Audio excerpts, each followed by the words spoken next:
Our directive, have fun.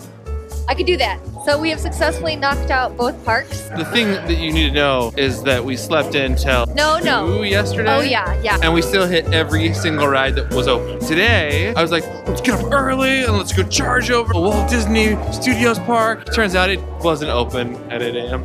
It opens at 10. Oops. So we went back to Disneyland and played around in the snow. Yeah, that was pretty cute. But after an hour and a half of that, Christina was so cold a and tired. popsicle, and so I tucked her into bed and she went to sleep until 2 again. So then we came back, and between 2 and 5:30, we hit every single ride that was open. And 2 shows. And 2 shows. We just got off a Remy's Ratatouille ride. Feelings about this ride include What? And and There was a lot of screaming. there was a couple times that I was super freaked out. Ooh, it's too real. We gotta ride it again, like right now. Okay. Out the exit, back in the entrance. Here we go.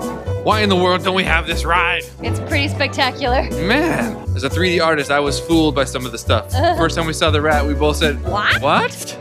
If you were really ambitious, you could literally ride every single ride in both parks, no problem, in one day. Yes. It's really surreal because they have a lot of rides that are either exactly the same as either Disney World or Disneyland, but just kind of sitting in a weird place. Like there's the Aladdin's Flying Carpets ride from Disney World. And it's not like in Aladdin's Land or something, it's just hanging out. Sitting over there. And they have the dancing tractors right there, but they're not the dancing tractors. It's the same ride with the spinning ground things, but you sit in seats. You don't like tilt the world back and forth. It looks like the Monsters Inc. ride is right there, but it's just a meet and greet with Sully and a statue of Mike. A statue of Mike. Walt and Mickey sitting here.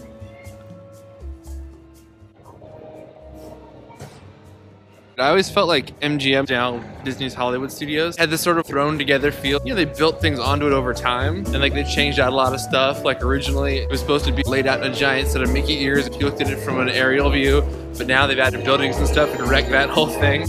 The whole premise ruined. It seems when they were building this park, they chose to copy that slapped together sort of feel. No, guys, that wasn't on purpose. No, you're missing the point. On our trip last year, the Brown Derby was like easily the most expensive restaurant we ate at, and the food was basically terrible. I had a bowl of ramen noodles that was like $60. And I had the greasiest club sandwich man has ever heard of, and it was supposedly their signature sandwich. Then we were like, okay, we'll wash it all down with this world famous grapefruit cake. Drew, blame this on you. He's like, oh, terrible. Gotta get this grapefruit cake. I don't know what I was expecting. I guess since it had cake in the name, I was expecting something sweet, but it was just so tart. And maybe they forgot to put the sugar in ours. Like, maybe it is like this world famous cake, and we just got the bad one. We have 3 more days here at the parks.